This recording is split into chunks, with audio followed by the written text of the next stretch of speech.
오늘도 호산나 찬양대 함께 해주심에 감사합니다. 늘 있지만 늘 감사합니다. 더 많은 분들이 함께 하기를 바랍니다. 오늘 말씀 함께 보겠습니다. 가끔가다 어린 시절을 함께 보냈던 친구들을 만나면 보통은 이름을 안 부르지 않습니까? 별명을 부르곤 하죠. 그런데 신기하고 재밌는 것은 친구들을 만나서 이렇게 별명을 서로 부르며 이야기를 하다 보면 마치 내 시간이 그때로 돌아간 것만 같은, 그 어린 시절로 되돌아간 것만 같은 느낌이 들 때가 있습니다. 서로를 부르는 호칭, 그것이 그만큼 중요한 것이죠. 이름은 단순한 호칭을 넘어서 그 사람의 존재를 의미하기도 합니다. 그래서 이름을 어떻게 부르냐에 따라서 그 부르는 사람의 마음도 전달이 되기도 합니다. 우리가 다른 사람의 이름을 부를 때도 그렇습니다. 그 사람의 정체성을 말해주고 또 말하는 나의 마음의 상태를 나타내 주기도 합니다. 만약에 저희 부모님이 저에게 의호야 하고 부르신다면 뭐 괜찮죠.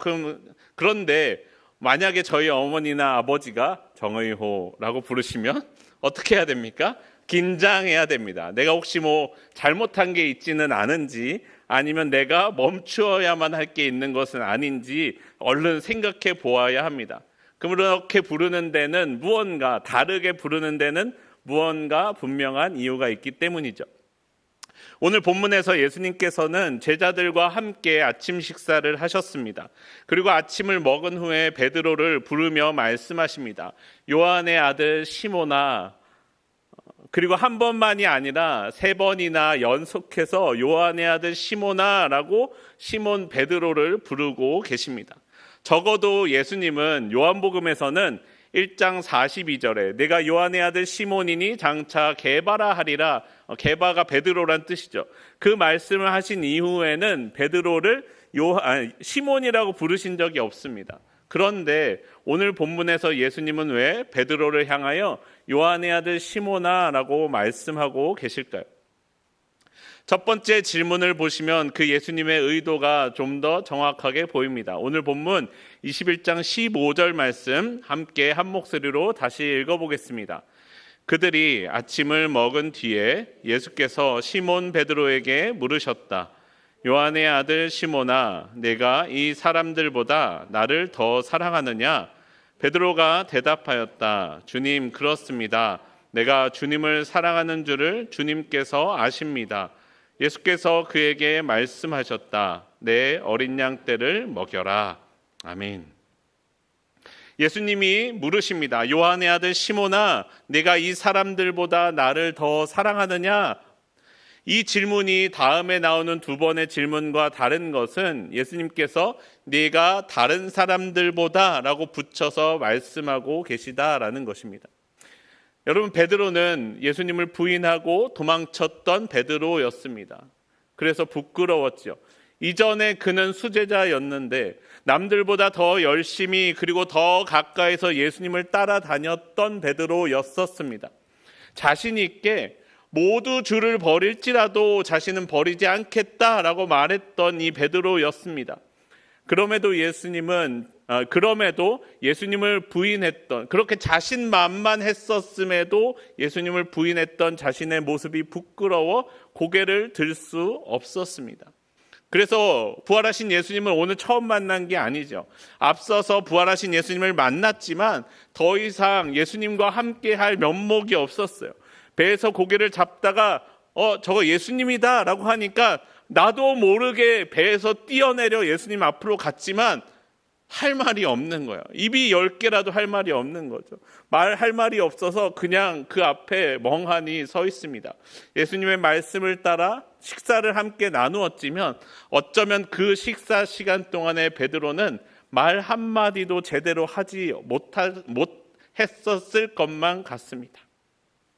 부끄러워 고개를 들 수 없었던 베드로의 이 모습, 여러분, 이것이 오늘날 세상을 살아가는 저와 여러분의 정직한 고백이 되지 않을까요? 주일 예배의 자리에 나오면 우리는 은혜를 받습니다. 하나님의 말씀을 따라 살기를 결단합니다. 하지만 세상에 나아가 삶을 살 때면 그렇게 하지 못할 때가 많이 있습니다. 큐티를 해야 되겠다, 말씀 묵상을 해야 되겠다 결단하지만 그 결심이 늘 잘 지켜지는 것은 아닙니다. 예수님처럼 살고 싶지만 내 삶은 예수님을 부인하는 베드로와 같아 보일 때가 많이 있습니다. 저는 어린 시절에 제가 믿음이 좋은 줄 알았습니다. 신앙을 떠난 적이 없고 신앙생활에서도 게으른 적이 없었기 때문입니다. 그런데 어느 날 이제까지 제가 신앙이 좋았다라고 생각되었던 것은 그만한 어려움을 당해보지 못했기 때문임을 깨닫게 되었습니다. 다른 분들이 간증하는 그 말씀을, 그 사건들을 내가 만났다면 과연 나는 신앙을 지킬 수 있었을까? 나는 진작에 나가 떨어지지 않았을까 하고 내 삶을 되돌아보게 되었습니다. 그런 연약한 내 모습을 바라보면 절망에 빠지게 되고 아무런 말할 수 없는 그 내 자신을 마주하게 됩니다. 아무 말도 하지 못하는 베드로, 그런 베드로에게 예수님이 먼저 말을 건네주십니다. 요한의 아들 시몬아. 이 말씀은 마치 베드로를 처음 예수님을 만났던 그때로 되돌아가게 하는 말씀이었을 것입니다. 처음 메시아이신 예수님을 만나고 예수님을 따르기로 결단했던 그때로 되돌아가게 됩니다.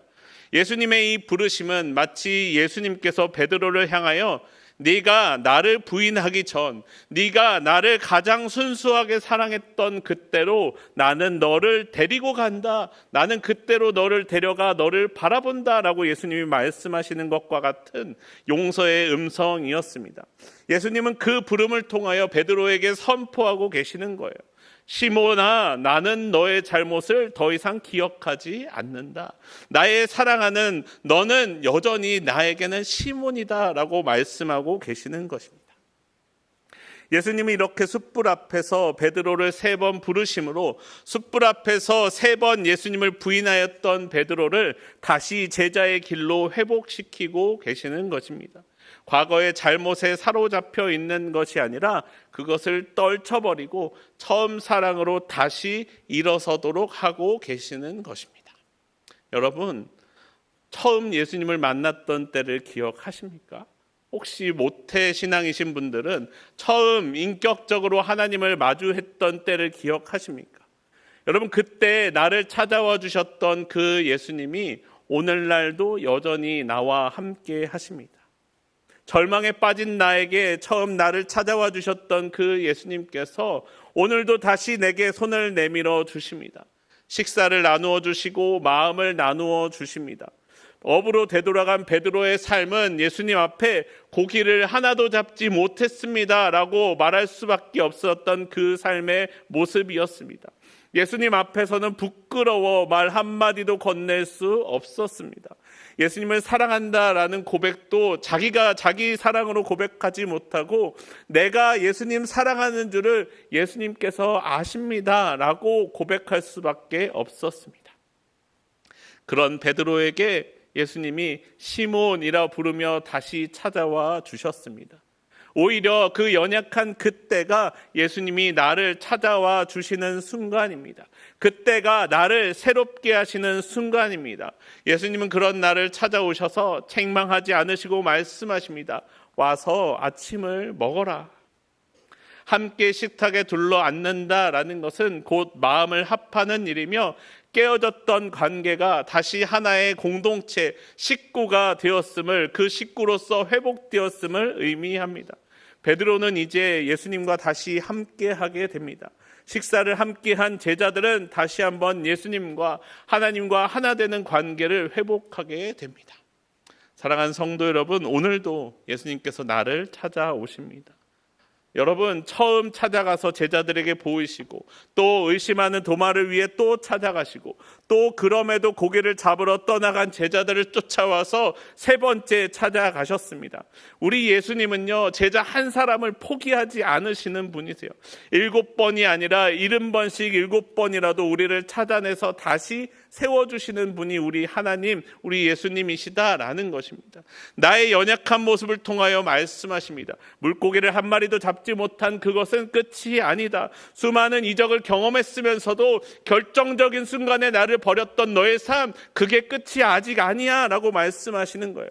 예수님이 십자가에 달려 죽으신 그것이 끝이 아니었던 것처럼 부활의 그 은혜가 나에게, 제자들에게 있다라고 말씀하시는 것입니다.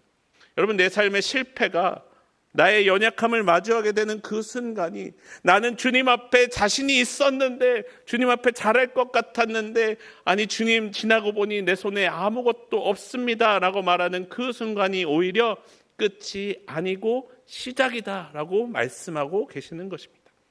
여러분, 이 예수님의 부르심에 아멘으로 응답하는 저와 여러분의 삶이 되기를 소원합니다. 예수님의 부르심에 응답하는 베드로에게 예수님은 사명을 주고 계십니다. 오늘 본문 21장 16절 말씀 함께 한 목소리로 읽겠습니다. 예수께서 두 번째로 그에게 물으셨다.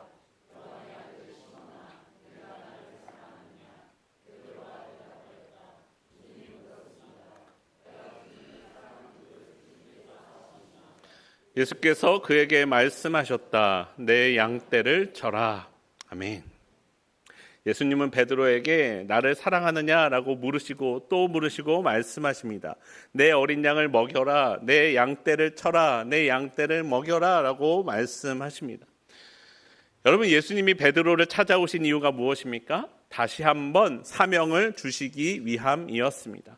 예수님의 양떼를 맡을 사명을 주시기 위함이었습니다.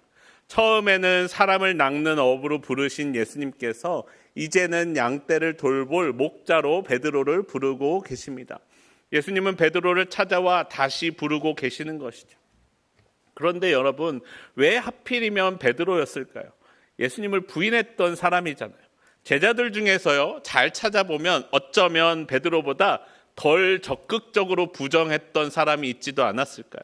아니면 복음서를 보시면 로마 군과 유대 종교 지도자들을 두려워하지 않고 예수님의 무덤을 준비하였던 아리마대의 부자 요셉도 있지 않습니까? 모략과 침향 섞은 것을 가지고 왔던 니고데모도 있지 않습니까? 이런 사람들이 더 그 일을 맡기에 적합한 사람들인 것 같아 보이지 않습니까?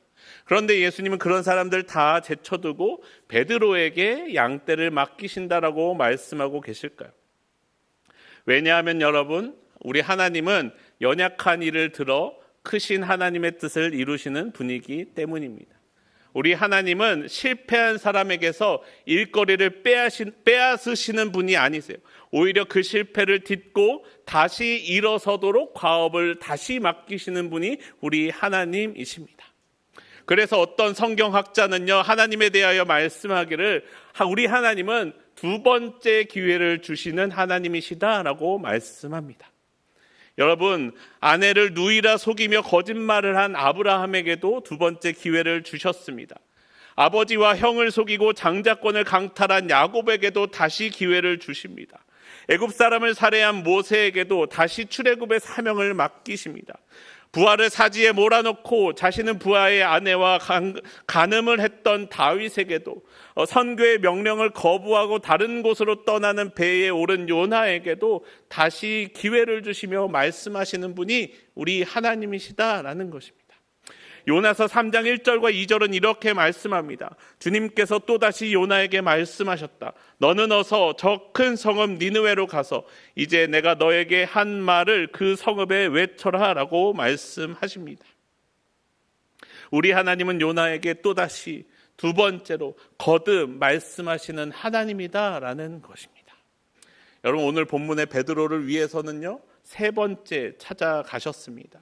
지금 이 자리, 숯불 앞에 예수님과 앉아있는 이 자리는 어쩌면 베드로에게는 연약한 자리였지만 예수님에게는 베드로가 다시 시작하게 하시는 자리였습니다. 여러분, 어떤 사람들은요, 실패가 두려워서 시작조차 하지 못하는 사람들이 많습니다. 사실은 저도 조금 그런 편입니다. 실패가 두려워서, 실패할까 봐 걱정되어서 시작조차 하지 못하는 분들이 많이 있습니다. 하지만 여러분, 실패가 없는 것이 성공하는 리더가 되는 비결이 아닙니다. 넘어지지 않는 것이 중요한 것이 아닙니다. 중요한 것은 넘어졌다가도 다시 일어서는 것이 중요합니다. 실패하고 넘어졌어도 예수님의 부르심에 다시 일어서는 것이 하나님 나라에서 리더가 되는 비결입니다. 여러분, 뼈도요, 보시면 그냥 뼈보다 부러졌다가 붙은 뼈가 더 단단한 것처럼 말입니다. 베드로는 어떻게 보면 최고로 훌륭한, 아주 훌륭한 모범적인 제자다라고 말할 수는 없을지도 모릅니다. 하지만 다시 일어선 제자였습니다. 그래서 오늘 본문 이후에 베드로는 초대교회에서 최고의 리더로서 공동체를 인도해 나갈 수 있었습니다. 그분의 맡기신 양떼를 돌보는 일을 성공할 수 있었죠. 베드로는 이후로도 사실은 여러 번 갈팡질팡하기도 하고 때로는 실수를 하기도 했지만 다시 주님의 길로 나아갈 줄 아는 지도자였습니다. 그래서 하나님은 그에게 목자의 역할을 맡기고 계십니다. 사랑하는 성도 여러분, 오늘 저와 여러분도 부르십니다. 여러분, 하나님의 일은요, 완전하고 완벽해서 하는 것이 아닙니다. 마이클 야코넬리라는 사람이 쓴 영성이라는 책에서 이렇게 말씀합니다. 영성이란 완성되거나 완벽해지는 것에 관한 것이 아니라 미완성 상태에서 하나님을 신뢰하는 것이다 라고 말씀합니다. 여러분, 우리가 맡은 봉사의 자리도 그렇죠. 내가 완벽하기 때문에 그 자리에 있는 것이 아닙니다. 우리 주님은 나의 실수를 보시는 분이 아니십니다. 섬김의 자리로 나아가는 그 마음을 보십니다. 나는 여전히 부족하고 여전히 연약하지만 부르시는 하나님의 말씀에 응답하며 나아갑니다. 때때로 실수할 때도 있고 실패할 때도 있지만 다시 일어나 나아가는 그 마음이 중요합니다. 여러분, 찬양할 때도 그렇죠. 소리 한번 잘못했다고, 음정 한번 틀렸다고 부끄러워서 나는 다시는 찬양대 안 한다 이러지 마시기 바랍니다. 여러분, 호산나 찬양대에 아직 자리가 많이 남아 있습니다. 그렇죠? 더 와도 괜찮죠? 네, 많은 분들이 함께 와서 해주시기를 바랍니다. 내가 한번 틀리고 실수했다고 나의 실수를 보고 사람들이 비웃는다고 해도요, 하나님은 비웃지 않으십니다. 그 마음을 보시고 그 마음을 받아주심을 기억하기를 소원합니다. 오늘 호산나 찬양대로 부르시는 주님의 부르심에 아멘으로 응답하기를 바랍니다. 여러분, 오늘 저와 여러분을 하나님이 부르시는 그 자리에 아멘으로 응답하며 나아가는 우리의 삶이 되기를 소원합니다. 하나님은 베드로를 회복시키셨고 새로운 사명을 주셨습니다. 그런데 여러분, 베드로를 회복시키고 사명을 감당할 수 있게 하시는 방법은 무엇이냐? 바로 사랑입니다. 오늘 본문 21장 15절 말씀 다시 한번 한 목소리로 또 읽어보겠습니다. 시작. 그들이 아침을 먹은 뒤에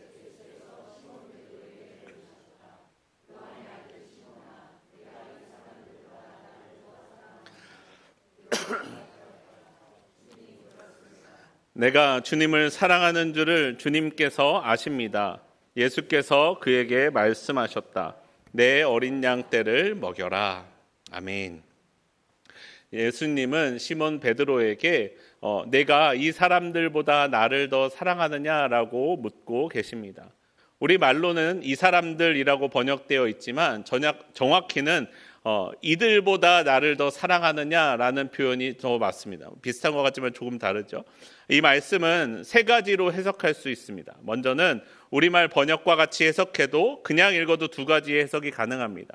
네가 다른 사람이 나를 사랑하는 것, 다른 사람이 예수님을 사랑하는 것보다 너 베드로가 나 예수님을 더 사랑하느냐라는 물음입니다.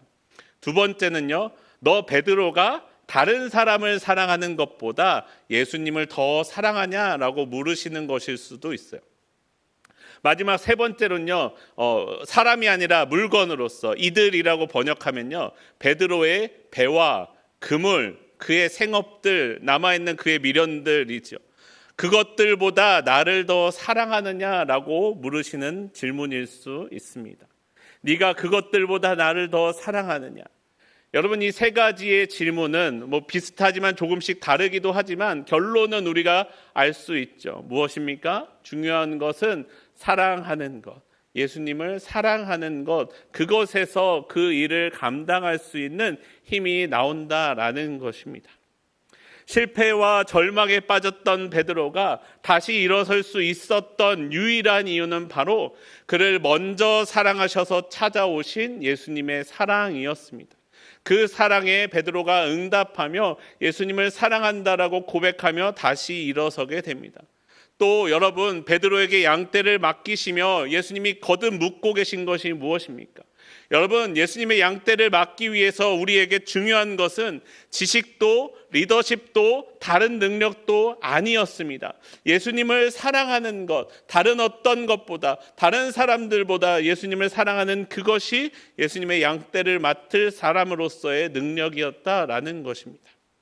사랑하는 성도 여러분, 우리가 절망 가운데 다시 일어서기 위해서 나에게 필요한 것이 무엇입니까? 나를 사랑하시는 그 예수님을 사랑하는 것이에요. 내가 하나님이 내게 맡기신 사명을 완수하기 위해서 내게 필요한 것은 무엇입니까? 하나님을 사랑하고 예수님을 사랑하는 것입니다. 여러분, 다른 능력들은요, 하나님이 부어주신다는 거예요. 다른 힘든 일들은 함께할 사람들을 붙여주신다는 거예요. 그런데 예수님을 사랑하는 것만큼은 다른 사람이 해줄 수 없는 내가 해야만 하는 것입니다. 다른 그 어떤 것보다 예수님을 사랑해야 그 사명을 감당할 수 있습니다. 예수님을 사랑해야 다시 일어설 수 있습니다. 예수님은 하나님이 맡기신 모든 일은 예수님을 사랑함으로써 할 수 있음을 가르쳐주고 계신 것입니다. 여러분, 예수님 한 분을 사랑하는 것이 온 세상을 사랑하는 방법이다라고 말씀해 주고 계십니다. 그리고 여러분, 그 사랑마저도요, 누가 합니까? 내가 합니까? 아니에요. 예수님을 사랑한다 고백했던 베드로의 사랑도 베드로가 이전에 고백했던 그 사랑은 실패하지 않았습니까? 여러분, 예수님을 사랑하는 것은 먼저 나를 찾아와 주신 예수님의 사랑을 내가 충분히 누리고 만나는 것입니다. 그리고 나를 먼저 사랑하시는 그 예수님의 사랑에 응답하는 것입니다. 내 안에 예수님의 사랑이 가득 채워질 때 나를 통해 그 예수님의 사랑이 흘러 넘친다라는 것입니다.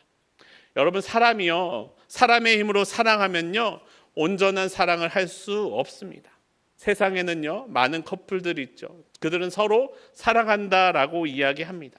그런데 여러분, 헤어진 커플들을 보면요, 재밌는 거는요, 그 커플들이 상대방을 좋아하게 된 그 이유가 시간이 지났을 때 그 사람을 싫어하게 되는 이유가 될 수도 있다는 거예요.